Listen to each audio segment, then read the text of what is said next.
అమరావతి రాజధాని రైతులు ప్రభుత్వంపై తీవ్ర ఆగ్రహంతో ఉన్నారు. కూటమి ప్రభుత్వం కోసం ఎంతగానో ఆశగా ఎదురు చూసిన రైతులంతా కూడా తమ సమస్యలపై ఎక్కడా కూడా ప్రభుత్వం దృష్టి సారించలేదని తీవ్ర ఆవేదన వ్యక్తం చేస్తున్నారు. ఎందుకు ఈ స్థాయిలో ప్రభుత్వంపై రైతులు ఆగ్రహంతో ఉన్నారు? రైతుల ప్రధాన సమస్యలేంటి? రైతులు ఎందుకు మంత్రి నారాయణ పట్ల కావచ్చు, చంద్రబాబు గారి పట్ల కావచ్చు, కూటమి ప్రభుత్వం పట్ల కావచ్చు కొంత నిర్లిప్తత వ్యక్తం చేస్తున్నారు? ఏమిటి వారి సమస్యలు ఏంటి? ప్రభుత్వం నుంచి వారు ఏం ఆశిస్తున్నారు? ఇవన్నీ కూడా అమరావతి రైతులతో మాట్లాడి వారి మాటలో తెలుసుకునే ప్రయత్నం చేద్దాం. రండి వెళ్దాం. జై అమరావతి, జై ఆంధ్రప్రదేశ్. మీరు అన్నట్టుగా అమరావతి పనులు జాప్యం లేదండి. ఇక్కడ అమరావతి పనులు వేగవంతంగానే జరుగుతున్నాయి, జరిగేవన్నీ జరుగుతున్నాయి. కాకపోతే కొంచెం వర్షాల వలన కూడా కొంత ఏదో ఇబ్బంది కారణంగా కొంత జాప్యం జరిగి ఉండొచ్చు. కానీ విడి టైంలో వర్షాలు లేనప్పుడు మాత్రం చాలా బాగా జరుగుతున్నాయి. ప్రభుత్వం వారు కూడా దుబాయ్ కానివ్వండి, ఇటు వెళ్ళి అందరినీ పెట్టుబడిదారులను అందరినీ, మొన్న వైజాగ్ సమిట్ కూడా జరిగింది. పెట్టుబడిదారులను ఇక్కడ ఎక్కువ ఆకర్షింపజేయడానికి, ఇక్కడ తీసుకురావడానికి వాళ్ళ ప్రయత్నం వాళ్ళు చేస్తున్నారు. కాకపోతే మేము అనేది ఏంటంటే, ఇక్కడ రైతులకు ఉన్నటువంటి ఇబ్బందులు ఇప్పుడు కొత్తగా వచ్చిన ఇబ్బందులు కూడా కాదు. గతంలో 2014 పొందుతుంది ఆ టైంలో ఉన్న సమస్యలనే ఇక్కడ ఇంకా అవి జరుగుతాయి అని అనుకున్నాం. ఆ సమస్యలకు ఒక పరిష్కారం దొరుకుతుంది అని మేము ఎదురు చూసిన టైంలో 5 ఏళ్ళు ఇబ్బందులు పడ్డాం. అదేమవుతుందో అన్న ఆందోళనలో 5 ఏళ్ళు ఉద్యమం చేసి మనం అంటూ రాజధానిగా అమరావతిని కాపాడుకున్నాం, సంపాదించుకున్నాం. కానీ సాధించుకున్న తర్వాత కూటమి ప్రభుత్వం అధికారంలోకి వచ్చింది. మళ్ళీ మనం బయటికి రావాల్సిన పరిస్థితి ఉండదు, మన సమస్యలు అంటూ అన్నీ క్లియర్ చేస్తారు అని ఒక నమ్మకంతో ఉన్నాము. బాబుగారు చెప్పారు వాళ్ళ సమస్యలు ఏమైనా ఉంటే మీరు తీర్చండి అని. మొన్న మధ్య కూడా సిఆర్డీఏ ఓపెనింగ్ రోజు కూడా ఒక కమిటీ వేయడం జరిగింది. ఎంపీ గారు, ఎమ్మెల్యే గారికి, మంత్రి గారికి, నారాయణ గారికి బాధ్యతలు అప్పచెప్పడం కూడా జరిగింది. దాని మీద వాళ్ళు బాగానే స్పందిస్తున్నారు. వాళ్ళు చెప్తున్నా కూడా దేవుడు వరం ఇచ్చిన పూజారి వరమేవుడు అంటారు చూసారా, ఆ చందంగా ఇక్కడ అధికారుల నిర్లక్ష్యం అనేది చాలా ఎక్కువగా ఉంది. అవినీతి ఉంది. అలాగే రైతులు అని గౌరవం కూడా లేకుండా చాలా అగౌరవపరుస్తూ, చాలా వ్యంగ్యంగా మాట్లాడడం, ఇష్టం వచ్చినట్టు మాట్లాడడం, బిహేవ్ చేయడం అనేది చాలా బాధాకరంగా ఉంది. ఒకప్పుడు అమరావతి శంకుస్థాపన ఎప్పుడైతే జరుగుతుందో రైతుల్ని వీళ్ళు చరిత్రలో నిలిచిపోతారు, వీళ్ళని రాష్ట్రం అంతా గుర్తుంచుకోవాలని చెప్పి మాకంటూ ఒక విఐపి గ్యాలరీ ఏర్పాటు చేసి పూల జల్లులతోటి కురిపించి, అంటే పూల వర్షం మా మీద కురిపించి మాకు బట్టలు పెట్టి అంత మర్యాదపూర్వకంగా చేసిన ఇది ఎక్కడ కనిపించకపోగా అసలు మాకు జేఏసీ అనేది కూడా ఒక గుర్తింపు లేకుండా పోతుంది. ఇక్కడ జేఏసీ ఒకటి ఉంది, వాళ్ళు ఇన్నాళ్ళు కష్టపడారు. అంటే మహిళలమైన మేము ముందున్నా కూడా మా వెనక జేఏసీ అనేది ఉండి ముందుకు నడిపించింది కాబట్టి మేము ముందుకు నడవగలిగాం.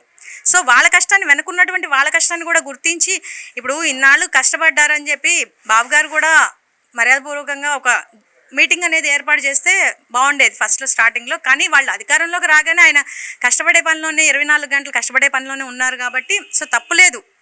కానీ ఇక్కడ కింద స్థాయి నుంచి వాళ్ళు నారాయణ గారికి అపాయింట్మెంట్ కావాలని చెప్పేసి అనుకుంటే అది జరగకపోగా సంవత్సరానికి జరిగింది. మొన్న ఆగస్టు 5కి ప్రభుత్వం అధికారంలోకి వచ్చిన తర్వాత ఆగస్టు 5కి జేఏసీ మీటింగ్ అనేది జరిగింది. దానిలో ఒక 14 అంశాలను వారి దృష్టికి తీసుకెళ్లారు. ఇవి మా సమస్యలు ఎప్పటి నుంచో ఉన్నాయి, వీరు వెంటనే సాల్వ్ చేస్తే బాగుంటుంది. ఈ సిఆర్డీ ఆఫీసుల చుట్టూ తిరిగి వాళ్ళ చేత మాటలు అనిపించుకోవాలంటే చాలా ఇబ్బందిగా ఉంది, త్వరితగతిని పరిష్కారం చేయమంటే వారికి అది దాన్ని వేరే వాళ్ళ పై స్థాయికి తీసుకెళ్ళామనో, లేకపోతే దీనికి సొల్యూషన్ ఇది, లేకపోతే ఇంకొంచెం కొన్నాళ్ళు ఆగండి మీ సమస్యలన్నీ పరిష్కారం అవుతాయని ఒక మళ్ళీ పిలిచి మాట్లాడింది ఏదీ లేదు.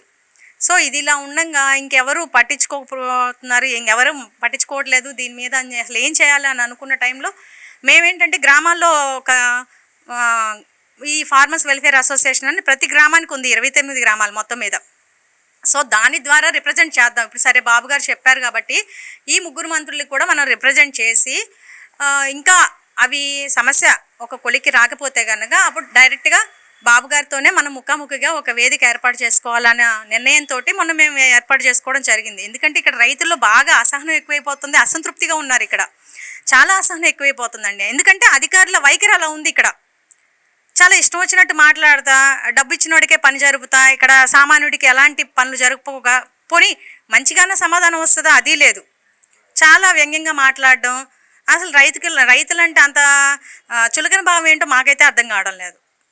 ఇప్పుడు అందరికీ మీద గౌరవం అడిగి తీసుకుంటున్నామని దయచేసి ఎవరు అనుకోవద్దు. ఇక్కడ కనీస మర్యాద అనే ఇవ్వాలి కదా. ఇప్పుడు వెళ్ళినప్పుడు అధికారులు జస్ట్ కూర్చోండి అని అది అలా కాకుండా వాళ్ళ ముందు చేతులు కట్టుకొని ఉంచవలసినటువంటి పరిస్థితి.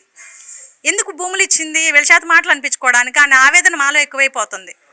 భూములు ఇచ్చింది 5 ఏళ్ళు కేసులు మా మీద పెట్టడం జరిగింది, లాఠీ చార్జ్ జరిగింది, దెబ్బలు తినడానికో లేకపోతే ఇలా కేసులు పెట్టించుకొని కోర్టుల చుట్టూ తిరగడానికో అని 5 ఏళ్ళు ఇబ్బందులు పడతా సరిగా కడుపు నిండా తిండి లేకుండా కంటి నిండా నిద్ర లేకుండా చేసాం, పోరాటం చేసాం. సరే సాధించుకున్న తర్వాత ఎలా ఉంటుంది అని అనుకున్న నేపథ్యంలో మళ్ళీ మహిళలు మేము బయటకు వచ్చి ఇలా రిప్రజెంట్ చేసి అందరికీ లేదు ఇది మా బాధను అర్థం చేసుకొని వేడుకోలుగా చెప్పడం, మళ్ళీ మాకు ఆ పరిస్థితి తీసుకురావద్దని వేడుకోవడం అనేది ఒక రకంగా బాధాకరంగానే చెప్పాలి.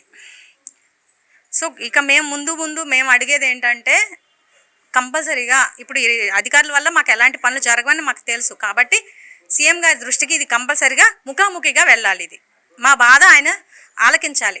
సీఎం గారు ఒక్కసారి కనుక మాకు అవకాశం ఇస్తే వారితో ముఖాముఖి చర్చ జరపాలని మా జేఏసీ వారి నిర్ణయం. ఈ మధ్యకాలంలో చంద్రబాబు గారు చెప్పారు, రైతులతో ఖచ్చితంగా నేను ఇంటరాక్ట్ అవుతాను, మీరు ఖచ్చితంగా భూమి ఇచ్చిన రైతులు గౌరవించాల్సిందని కూడా ఆయన స్పష్టంగా చెప్పిన పరిస్థితి. కానీ గ్రౌండ్లో ఎందుకనే జరగకపోవటం కారణం ఏమనుకో అదే మాకు అర్థం కాని పరిస్థితి అండి. మాలో అయితే అసలు వాళ్ళు ఎందుకు జరగట్లేదు అనేది పైనుంచి అది గట్టిగా ఉంటే వీళ్ళు ఎందుకు చేయరు, బాబు గారే చెప్పలేకపోతున్నారా, లేకపోతే బాబు గారు చెప్తే వీళ్ళు ఎందుకు చేయలేని పరిస్థితి అనేది అందరికీ అది అర్థం కానటువంటి విషయం అయిపోయింది. సో దాని మీద కూడా మేము వారికి తెలియజేయాలి. అంటే ఇక్కడ కొన్ని సమస్యలు వ్యక్తిగతంగా కూడా ఉన్నాయి. చాలామంది ఇప్పుడు ఆ కంబైన్డ్గా ఉన్నాయి. ఆ సమస్యలు ఏంటంటే ఇప్పుడు ఇక్కడ గ్రామాల్లోకి వచ్చేసి వీధి పోట్ల సమస్యలు ఉన్నాయి, అలాగే గ్రామ కంటాల సమస్యలు ఉన్నాయి, అలాగే కొంత జరీబు భూమిని మళ్ళీ మెట్టగా పరిగణించి దాన్ని అట్లా రిజిస్ట్రేషన్ చేయించుకొని ఒత్తిడి తీసుకొస్తుంది. మరి ఈ సమస్యలే కాకుండా ఇంకా ఇప్పుడు కొత్తగా కూడా ఎన్ఎస్పి సమస్య అనేది ఒకటి వచ్చి పడింది. అంటే రోడ్డుకి సంబంధించి ఇల్లు కానీ స్థలాలు కానీ పోతున్న నేపథ్యంలో మా రైతులు మేము కొన్ని కావాలని డిమాండ్ చేసాం. వీటికైతేనే మేము అంగీకరిస్తాము, మేము మా యొక్క ఇళ్ళని మీకు గవర్నమెంట్కి ఇవ్వడానికి అని చెప్పేసి. కానీ దానికి కొన్ని వాళ్ళు ఏమంటున్నారంటే వాళ్ళు బుక్లెట్ తయారు చేసేసి దీని మీద మీరు సంతకాలు పెట్టేయండి అంటున్నారు. కానీ మేము అడిగినవన్నీ దానిలో లేవు, పొందుపరిచి లేవు. మరి లేనప్పుడు కనీసం బుక్లెట్ మార్చడం అంటే కొంచెం కష్టతరమైన విషయం కాబట్టి సరే మీరు పేపర్ మీద పెట్టి ఆ పేపర్ దానికి యాడ్ చేయండి అని కూడా చెప్పాం. సో అది కూడా లేదు, మీరు సంతకాలు పెట్టండి అన్న. సంతకాలు పెడితే మరి మా పరిస్థితి ఏంటి? మేము అడిగిన వాటికి వాళ్ళు ఒప్పుకుంటే దీనికి మేము ఒప్పుకున్నాం అని చెప్పేసి వాళ్ళు ఒక అంగీకార పత్రం అనేది ఇస్తే దానికి యాక్సెప్ట్ చేసి మేము సంతకాలు పెడతాం. లేకపోతే అసలు ఇక భవిష్యత్తులో అసలు ఇప్పుడు ఈ సంవత్సరం అయిపోయిన తర్వాత మళ్ళీ ఎలక్షన్ మూడ్లోకి వెళ్ళిపోతుంది. నెక్స్ట్ గవర్నమెంట్ ఏదో వస్తుందో తెలియదు. ఆ తర్వాత మళ్ళీ వాళ్ళు ఎలాంటి నిర్ణయాలు తీసుకుంటారో తెలియదు. సో దానికనేది అసలు మాలో మళ్ళీ బాధ భయం రెండూ ఆవహించినాయి అన్నమాట. కాబట్టి దీన్ని అమరావతిని అనేది చట్టబద్ధంగా ఒకటి చేయమని మేము అడగటం జరిగింది. ఎందుకంటే ఇక ముందు ఏ గవర్నమెంట్ వచ్చినా కూడా దాన్ని ఎక్కడికి అంగుళం కూడా కదిలించలేనటువంటి పరిస్థితి ఉంది. కాబట్టి ఆయన ఏం చేయలేకపోయాడు. మొన్న వైఎస్ జగన్మోహన్ రెడ్డి గారు గతంలో ఆయన ఏం చేయలేకపోయాడు. కాకపోతే దాన్ని నిరూపించుకోవడం కోసం ఎంతో బాధ 5 ఏళ్ళు ఎన్నో ఇబ్బందులు పడ్డాం. అటు కోర్టు పరంగా కానీ శారీరకంగా మానసికంగా ఎన్నో ఇబ్బందులు పడ్డాం. అలాంటి ఇబ్బందులు ఏవి కలగకుండా ఉండాలి అంటే మీరు అనేది ఒక చట్టభద్రత దానికి కల్పించడాన్ని అడగటం జరిగింది. దానికి పార్లమెంట్లో మేము ప్రవేశపెడతాం. నిన్న కమిషనర్ గారు నెక్స్ట్ పార్లమెంట్లో సభల్లో మేము ప్రవేశపెడతామని చెప్పడం జరిగింది. గెజెట్ తీసుకొస్తామని చెప్పారు. సో దానికి సంతోషమే. అలాగే ఇక్కడ ఉన్నటువంటి సమస్యలు కూడా కొంచెం క్లియర్ అయిపోయి ఉంటే మేము కూడా కొంచెం ఇంకా దాని గురించి అంత ఆందోళన చెందమనేది మా అభిప్రాయం. జై అమరావతి, జై ఆంధ్రప్రదేశ్ అండి. అమరావతి రాజధాని ఏర్పాటు జరిగింది 2014-15లో. బాబు గారు ఇక్కడ అమరావతిని రాజధానిగా ప్రకటించారు. ఆయన పరిపాలన 5 సంవత్సరాలు అయిపోయిన తర్వాత ఒక వినాశకర పరిపాలన చూసాం ఆంధ్ర రాష్ట్ర ప్రజలందరూ. అందులో భాగంగా అమరావతి ప్రాంతవాసులైన మేము చాలా కష్ట నష్టాలను ఎదుర్కొన్నాం. ఎందుకు ఎదుర్కోవాల్సి వచ్చిందంటే జగన్మోహన్ రెడ్డి ప్రభుత్వం అమరావతిని విధ్వంసకర దిశగా నడిపింది కాబట్టి. ఇదంతా ఒక ఎత్తు అయితే ఇప్పుడు కూటమి ప్రభుత్వం అధికారంలోకి వచ్చింది. అధికారంలోకి వచ్చిన దగ్గర నుండి అమరావతి ఊపిరి పీల్చుకుందనే చెప్పాలి. అయితే శ్వాస ఒక్కటితోనే అన్ని అవయవాలు పనిచేయవు కదా, దానికి కూడా శక్తి కావాలి. ఆ శక్తి అనేదే ఇక్కడ జరుగుతున్న అమరావతి ప్రాంత అభివృద్ధే ఈ ప్రాంత ప్రజలకి వచ్చే శక్తి. ఎందుకంటే కొనారెళ్తుంది అమరావతి ప్రాంత అంతా. ఎందుకంటే అమరావతి విధ్వంసం అయిందని, అమరావతిని విధ్వంసం చేస్తున్నాడని జగన్మోహన్ రెడ్డి కాదు. అసలు బాధ ఏంటంటే ఆయన విధ్వంసం చేసి వదిలేశాడు, కొనారెళ్తుంది, దానికి ఊపిరి పోశారు. ఒక్క శ్వాసతోనే నడవాలంటే అమరావతి ప్రాంత ప్రజలకి చాలా కష్టంగా ఉంది. కొంచెం నీరు ఆహారం కూడా కావాలి. అదే దానికి మార్గమే ఈ ప్రాంత అభివృద్ధి. అంటే మీకు అభివృద్ధి చేయట్లేదా? మరి బాబు గారు సంస్థలను తీసుకొచ్చారు, 2014-16లో ఏర్పాటు చేసిన సంస్థలన్నీ మళ్ళీ ఇక్కడికి వస్తున్నాయి అని చెప్తున్నారు. మరి మీరు ఎలా మాట్లాడుతున్నారు ఏంటంటే, వస్తున్నాయి సంస్థల ఏర్పాటు కొత్తగా కూడా జరిగింది. కానీ ఇక్కడ జరుగుతున్న విషయం ఏమిటంటే, దేవుడు వరమిచ్చినా మాకు పూజారి వరం ఇవ్వనట్టు బాబు గారు అమరావతి ప్రాంతానికి బాగు చేయాలి అన్నా, లేకపోతే ఆంధ్ర రాష్ట్రాన్ని బాగు చేయాలన్నా ఆయన శాసన వ్యవస్థగా శాసనాలు చేయగలుగుతున్నాడు, అధికారులకి మార్గనిర్దేశనం చేస్తున్నాడు. కానీ అధికారులు కింది స్థాయిలో ఏం చేస్తున్నారంటే, వాళ్ళు ఎంత చేసినా ప్రజలతో దగ్గరగా ఉండేవాళ్ళు అధికారులు. ఈ అధికారులు మా యొక్క ఇబ్బందుల్ని, ఇక్కడ ఎలాంటి ఇబ్బందులు ఉన్నాయంటే ఎప్పటి నుంచి కొనసాగుతుంది అంటే 2019కి ముందు నుంచి, రాజధాని ఏర్పాటు జరిగిన కొన్ని రోజుల నుంచి ఇక్కడ మాకు చాలా ఇబ్బందులు వచ్చినాయి కొత్తగా. ఎందుకంటే మేము భూములు ఇచ్చాం, దానికి తిప్పి మాకు లేఅవుట్లు ఇస్తామన్నారు.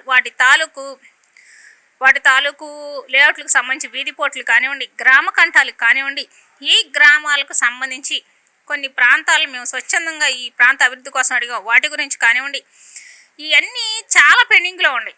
ఆ పెండింగు అలానే కొనసాగుతుంది ఇప్పటికి కూడా. ఇది మాకు ఎంత బాధ కలిగిస్తుందంటే, వాటి గురించి వెళ్ళి అధికారులని అడిగితే వాళ్ళ స్పందన ఎలా ఉందంటే, భూములు ఇచ్చినప్పుడు మీ అంత టోళ్ళు లేరని మాట్లాడారు. మంచి విషయమే, బాబు గారు పిలిచి బట్టలు పెట్టారు, ఇంకా మంచి విషయమే. మరి ఇప్పుడు ఏమవుతుంది? ఇప్పుడు అంత విలువ మేమేం కోల్పోయాం? అంత విలువ కోల్పోయే పనులు మేమేం చేసాం మాకు తెలియట్లా. మేము ఏమని అడుగుతున్నాం, మాకు ఇప్పుడు ఏమైనా రాసమర్యాదలు చేయమని అడగట్లా. వచ్చారు రైతులు, వాళ్ళకి వెయిటింగ్ హాలో సిట్టింగ్ హాలో ఏముండదా? ఉండదు. అందరినీ ఒకసారి మీ ఆఫీసర్స్ రూమ్లోకి ఎలో చేయలేరు, కనీసం ఒక్కళ్ళని, వాళ్ళకి ఒక కుర్చీ ఎందుకని ఉండదు?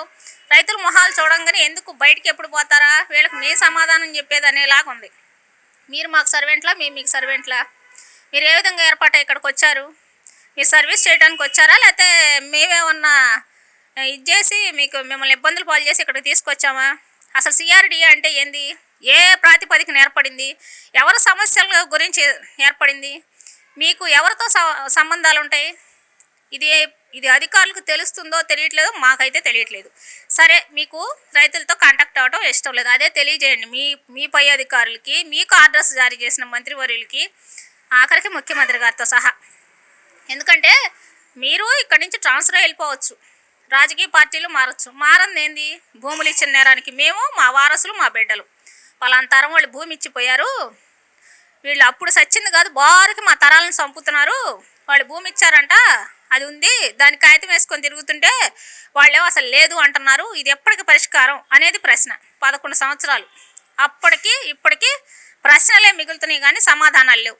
ఇవి ఎలా ఉంటాయంటే చెప్పుకునేంత పెద్ద బాధలు కావు, కానీ అవి తీరకపోతే జరగట్లేదు. అభివృద్ధి విషయానికి వస్తే సంస్థల కేటాయింపులు జరిగినాయి, దానికి సంబంధించి ఎక్కడ తేటతెల్లం జరుగుతుంది? ముఖ్యమంత్రి గారు తెలియజేస్తున్నారు, అందులో ఎలాంటి లోపం లేదు. నారాయణ గారు చేస్తామని ఒక నవ్వుతారు, అందులో కూడా ఇబ్బంది లేదు. కానీ దీనికి సంబంధించి సిఆర్డీఏ ఒక కలెక్టర్ని, డిప్యూటీ కలెక్టర్ని వేస్తారు, వాళ్ళు నోటికి వచ్చినట్టు మాట్లాడతారు, అంతా బాగానే ఉంది. కానీ దీని మీద వచ్చిన రిజల్ట్ ఏ బోర్డు మీద రాసి పెడుతున్నారు? మేము కంప్లైంట్ ఇవ్వడానికి వెళ్తే ఆ కంప్లైంట్ అయిపోయింది, మీకు సమస్య పరిష్కారం అయిపోయిందని మెసేజ్, వెళ్ళి అడిగితే పైకి పంపించాం, సమస్య అయిపోయినట్టే అని మాట్లాడుతున్నారు. మేము భూములు ఇచ్చేసాం, మా భూమిలోకి మీరు రావద్దు, మా గీతలు గీయలేదని మేము అనలేదే, భూములు ఇచ్చేసాం అయిపోయిందని మేము అనలేదే, మీరు వచ్చి రిజిస్ట్రేషన్లు చేయమంటే రిజిస్ట్రేషన్లు చేస్తున్నాం, మీరు పిలిపిస్తే ముందుకు వస్తున్నాం, మీరు ఏ విధమైన సమాచారం మాకు ఇస్తే దానికి స్పందిస్తున్నాం. కానీ ఒక్క మాట నిజాయితీగా మాట్లాడుకోవాలంటే సిఆర్డీ ఓపెనింగ్కి ఎవరి కోసం ఓపెన్ చేస్తున్నారో అనేది అందరికీ తెలుసు, కానీ రైతులకి ఎలాంటి మెసేజ్ లేదు. అంటే మీరు ఏదో పిలుస్తారు, మాకు బొట్టు పెట్టి ఆకుకాయ ఇస్తారని కాదు. ఎందుకు వెళ్ళాలి, ఎందుకు పిలవాలనుకుంటున్నాం అంటే సమస్యలు చెప్పుకోవడానికి. ఎందుకు అటెండ్ అవ్వాలి? ఆయాలు మీరు లేరే, మరి మీ సమస్యలను వచ్చారని మరి ముఖ్యమంత్రి గారు నారాయణ గారు అనకూడదని. కానీ మరి మాకే ఎందుకు సమాచారం ఇవ్వలేదు? 29 గ్రామాల ప్రజలకి ఎందుకు దాని గురించి ఎలాంటి ఇంటిమేషన్ రాలేదు? ఊళ్ళో కూడా రైతు సంఘాలు ఉన్నాయి, కొన్ని సమస్యల పరిష్కారానికి మీకు జటిలం అయ్యుండొచ్చు, వీళ్ళ దగ్గర కూడా ఏమైనా ఉందేమో ఆలోచన సలహాలు ఎందుకు తీసుకోరు? ఊరు బాగు చేస్తున్నాం, 29 గ్రామాలను బాగు చేస్తున్నాం, మౌలిక వసతులు కల్పిస్తున్నాం, ప్రపంచ బ్యాంకు నిధులు వస్తున్నాయి, 900 కోట్లు కేటాయించాం, మీ చెరువులు బాగు చేస్తాం, ట్రాకులు బాగు చేస్తాం. మరి ఈ గ్రామాల స్ట్రక్చర్కి సంబంధించి ఊరు గ్రామ సభ ఏర్పాటు చేసి ఎలాంటి సలహాలు సూచనలు తీసుకోరా? మీ దగ్గరకు వస్తే అవమానకరం, తీసుకోరు. మీరు మా దగ్గరకు రారు. మరి ఈ నిధులు ఎందుకు ఖర్చు పెడుతున్నారు? ఎందుకు సిఆర్డి, వరల్డ్ బ్యాంకు, సిఆర్డి ఇక్కడే ఎందుకు ఇచ్చింది నిధులు? ఏంది ఈ ప్రశ్నలన్నింటికీ సమాధానం? ఈ ప్రశ్నలన్నింటికీ సమాధానం ఏంటంటే అధికారుల ఎలక్షన్ మాత్రమేనా, లేదా పైనుంచి వచ్చే సూచనలు కూడా అలానే ఉన్నాయా అనే కోణంలోకి వెళ్ళాల్సి వస్తుంది. మేము 5 సంవత్సరాలు బాధపడ్డాం, రోడ్డు ఎక్కాం, బయటికి రాని మహిళల్లో మాట్లాడాం. అది గొప్ప కాదు, మేము గొప్ప కాదు, చాలా బాధగానే ఫీల్ అవుతాం. బాధ కొంచెం గాయం రాగానే వెళ్ళి చూపించుకుంటే పని అయిపోయింది. అది కోతబడి, కుట్లు పడి, హాస్పిటల్ చుట్టూ తిరగడం చాలా బాధగా ఉంటుంది. ఇప్పుడు మాకు ఆ బాధ వస్తుందేమో అని భయంగా కూడా ఉంది. సమస్య వచ్చినప్పుడు బయటికి రావడమే కష్టం. ఆడవాళ్ళం, మహిళలు మాకు ఎన్నో ఇబ్బందులు ఉంటాయి. అదే సమస్యలు ఇంకా కొనసాగుతున్నాయా? అప్పుడన్నా రోడ్డెక్కి బాధపడ్డాం, ఏడ్చాం. ఇప్పుడు అలా చేయగలుగుతామా? ఎవరికైనా చెప్పాలంటే ఏమంటారు? కోరి తెచ్చుకున్నదేగా, ఏమిటి మీరు మాట్లాడేది అంటారు. బయటికి చెప్పలేం, వారిని అడగలేం, ఏం చేయాలో అర్థం కాని పరిస్థితి. ఈ పరిస్థితుల్లో మేము ఒక్కటే చంద్రబాబు గారికి విజ్ఞప్తి చేస్తున్నాం. అయ్యా, అధికారులు కొంచెమైనా మా పట్ల దయగా చూడమని వేడుకుంటున్నాం. 2, మా సమస్యలు ఎప్పుడు పరిష్కారం అవుతాయో పరిష్కారం అయినప్పుడే పరిష్కారం అని చెప్పండి. కళ్ళబొలి మాటలు మాకొద్దు. ఎన్నిసార్లు రమ్మంటారో మీ దగ్గరికి తెలియజేయండి, వస్తాం. కాస్త మా గోడు వినండి. రాష్ట్రంలో పింఛన్ ఇచ్చే వాళ్ళ దగ్గర కూడా మీరు వెళ్తున్నారు. మాకు ఆ గౌరవం లేకపోయినా పర్వాలేదు, మా గోడు వినటానికి మాకు కనీసంగా మీరే పిలవండి. నెలకోసారి మీకు ఖాళీ దొరికినప్పుడు అధికారులకే పిలవమని చెప్పండి. మేము అది కూడా కాగితం ఇచ్చేసాం. మీకు ఎప్పుడు ఖాళీ దొరికితే అప్పుడు పిలవండి, అప్పుడు వచ్చి మొత్తుకుంటాం. ఎందుకంటే రోడ్లో తలకాయ పెట్టాం, ఇక రోకట పోటుకి వెరవటం కుదరదు. అది బాగా అర్థమవుతుంది మాకు. దయచేసి మీకు తెచ్చాం సంస్థలు కాదు, మాకు కంపెనీలు కావాలి. ఇక్కడ విద్య, ఉద్యోగ, ఉపాధి అవకాశాలు కావాలి, చాలా ఎక్కువగా కావాలి. ఎంత ఎక్కువగా అంటే ఆంధ్ర రాష్ట్రంలో ఉన్న యువతంతా మా దగ్గరకే రావాలి ఉపాధి పొందటానికి. ఎందుకలా? రాజధాని నుంచి వచ్చే ఆదాయం రాష్ట్రానికి పంచబడిద్దని మొత్తుకున్నాం. హైదరాబాద్కు జరుగుతుంది అదే, ప్రతి రాష్ట్ర రాజధాని నుంచి వెళ్తుంది అదే. ఇక్కడ మేము ఎందుకు ఇచ్చాం భూములు? ఏ ఉద్దేశంతో ఇచ్చాం? మీకు ఉద్యోగ ఉపాధి అవకాశాలు, దానికి యూత్ రావాలి. వస్తేనే మేము ఇచ్చిన భూములకి విలువ. మేము భూములు ఇచ్చాం, వాటికి మౌలిక సదుపాయాలు లేవు. కనీసం సర్వే చేసి పోయిన సర్వే రాళ్ళు అసలు ఎక్కడున్నాయో తెలియదు. అవి ఎయిరో అవుతుంది అని చెబుతారు. ఎవరిని మొత్తుకోవాలో మాకేమీ అర్థం కాని పరిస్థితిలో ప్రెస్ మీట్ పెట్టి మేమందరం చర్చించుకొని మాకు ఒక మార్గాంతరం చూపించమని ప్రభుత్వానికి విజ్ఞప్తి చేస్తున్నాం. అధికారులకు సరైన దిశానిర్దేశం చేయమని వేడుకుంటున్నాం. ఏదైతే చంద్రబాబు ఉన్నారో ముఖ్యమంత్రి గారు ఖచ్చితంగా రైతులు మేము గౌరవిస్తాం, అందరికీ అన్నీ కల్పిస్తామని చెప్తున్నారు. కానీ 1.5 ఏళ్ల పూర్తి అవుతున్నా కూడా ఈ రోజుకి ఎక్కడ రైతులతో ఇంటరాక్ట్ అయిన పరిస్థితి లేదు. నారాయణ గారు కావచ్చు, నారాయణ గారితో చాలా లేట్గా జరిగిన పరిస్థితి. ముఖ్యమంత్రి గారు కూడా ఈ రోజుకి ఇంటరాక్ట్ అవుతున్న పరిస్థితి లేదు. ఎందుకు ఎక్కడ లోపం జరుగుతుంది? లోపం అధికారులు, బాబు గారికి మాకు మధ్య అధికారులు ఇంకా తదితర మంత్రివర్గం ఉంటుంది. వీళ్ళు చెప్పటంలో లోపం జరుగుతుందని మేము భావిస్తున్నాం తప్ప బాబు గారికి మా మీద చిన్న చూపు ఉందని మేము భావించట్లేదు. ఇప్పుడు దేవుడి దగ్గరికి వెళ్ళాలి, మా గోడు అంటే కొంత వారధి ఉంటుంది. ఆ వారధిలోనే ఇబ్బంది జరుగుతుందని మేము భావిస్తున్నాం. అందుకే మేము ఇలా యూట్యూబ్ ఛానల్స్ కానివ్వండి, లేకపోతే పత్రికా ముఖంగా కానివ్వండి వేడుకోవాల్సి వస్తుంది. రాజధాని తీసుకుంటే ఫ్లాట్ల విషయంలో ఇప్పటికీ ఫ్లాట్లు ఇవ్వలేదు. కొంత సిఆర్డీలో ఉన్నామా, పంచాయతీల్లో ఉన్నామా తెలియని పరిస్థితిలో ఉన్నామా, కొంతమంది రైతులు ఆవేదన చెందిన పరిస్థితి కూడా ఉంది. దీన్ని కూడా క్లారిటీ ఇవ్వాలని మీరు నాకు కోరుకుంటున్నారు?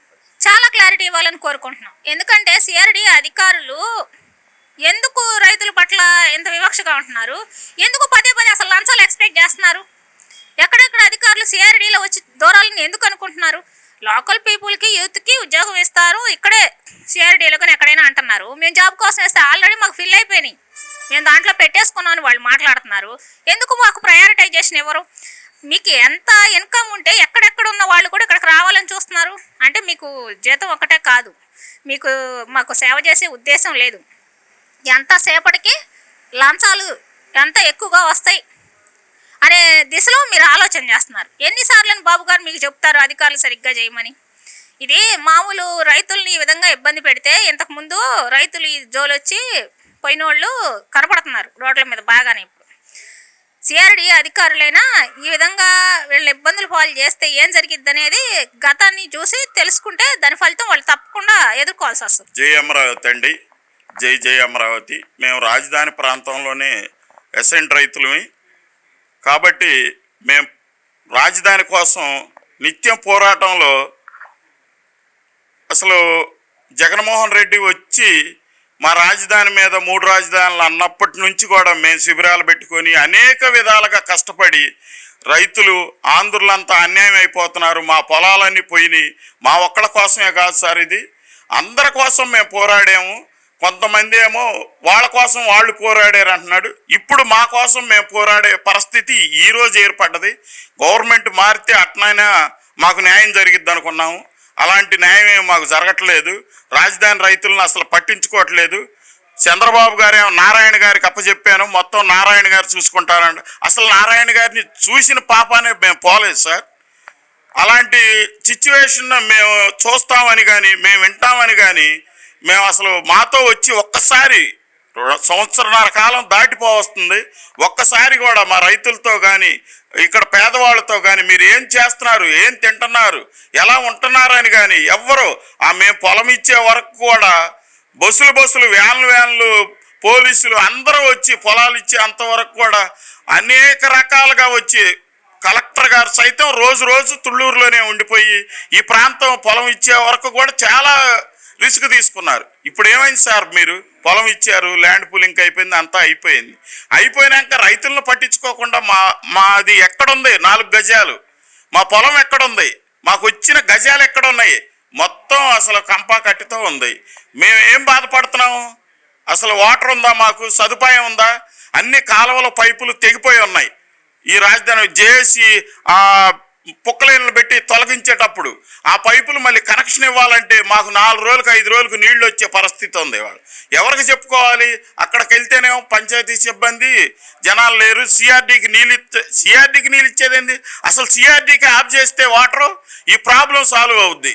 వాళ్ళకి అసలు రిస్క్ ఏందో తెలియాలి కదా. రైతులకు ఆఫ్ చేసి ఊళ్ళని వాటర్ ఆఫ్ చేసి సిఆర్డీకి డైరెక్ట్ కనెక్షన్ ఇచ్చారంట. ఎవరిచ్చారు? ఆ సిఆర్డీకి ఇచ్చిన నారాయణ గారికి వాటర్ ఆఫ్ చేస్తే మాకు వచ్చిన ప్రాబ్లం ఏందో ఆయనకు కూడా 2 రోజులు వస్తే ఆ బాధ ఏందో తనకు తెలుస్తుంది. ఆయన ఎక్కడో విజయవాడలోనే గుంటూరులోనే ఉంటే ఆయనకు బాధ ఎలా తెలుస్తుంది సార్? తెలీదు. మా బాధని అసలు మాటల్లో చెప్పుకోలేనంత బాధపడుతున్నాం. అందుకనే మేము ఈ నెలాఖరికైనా ఒక నిర్ణయానికి వచ్చి మేమంతా కూడా పోరాటంలో ఉన్నటువంటి వాళ్ళు మా కోసం పోరాడాల్సిన పరిస్థితి ఏర్పడ్డదని మేము ఊహించలేదు సార్. ఇప్పుడు ఈ నెలాఖరికి మేమంతా రైతులు, దళిత రైతులు అన్ని సంఘాలతో కలుపుకొని మేము ముందుకెళ్ళాలని ఒక నిర్ణయానికి వచ్చేసాము. దాని మీద రేపు చంద్రబాబు గారు పిలుస్తారా, నారాయణ గారు పిలిస్తే మేము రావండి. మేము స్పష్టంగా చెబుతున్నాం, నారాయణ గారు ఆయనకు ఇచ్చినటువంటి పదవికి అంటే మేము అనొచ్చు అనకూడదు కానీ ఆయన పదవికి ఆయన అనార్హుడు. ఎందుకంటే అసలు సమస్యలే తెలుసుకోలేనివాడికి పదవులు ఎందుకండి? అనవసరం కదా. సమస్యలు ఏంటి? ఆయన కింద ఎవరు పని చేస్తున్నారు, ఆయన కింద ఎవరు పని చేస్తున్నారు?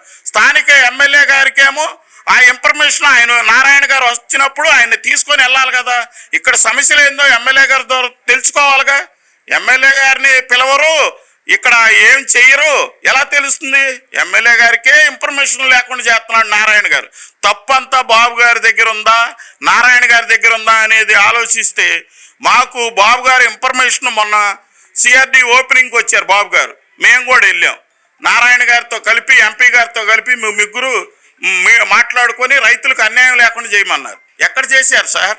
ఏం చేశారు? మమ్మల్ని అసలు పిలుస్తున్నారా, పట్టించుకుంటున్నారా? ఆయన పరిస్థితి అలా ఉంది. నారాయణ గారి దగ్గర ఉన్నటువంటి మరి ఆయనకు పైనుంచి ఏం ఇన్ఫర్మేషన్ ఉందో తెలియదు కానీ ఈ లోపం అంతా చుట్టుకొని నారాయణ గారి దగ్గర ఉందనేది మేము చిన్న రైతులు 5 ఎకరాల లోపు రైతులు అందరం నారాయణ గారి దగ్గరే తప్పు ఉందని నిర్ణయిస్తున్నాము. ఇది నారాయణ గారు తెలుసుకొని ఆయన పదవిని ఆయన కాపాడుకునేటట్టు అయితే, లేకపోతే మీరు ఇబ్బంది పడొద్దు సార్, మమ్మల్ని ఇబ్బంది పెట్టొద్దు. మీరు ఎమ్మటే మీకున్నటువంటి ఆ సిఆర్డీ పదవికి రాజీనామా చేయండి, వేరే వాళ్ళు వస్తారు. అసలు సిఆర్డీ ప్రాబ్లం ఏంటో సాల్వ్ చేసే నాయకుడు రావాలని మేము కోరుకుంటున్నాం.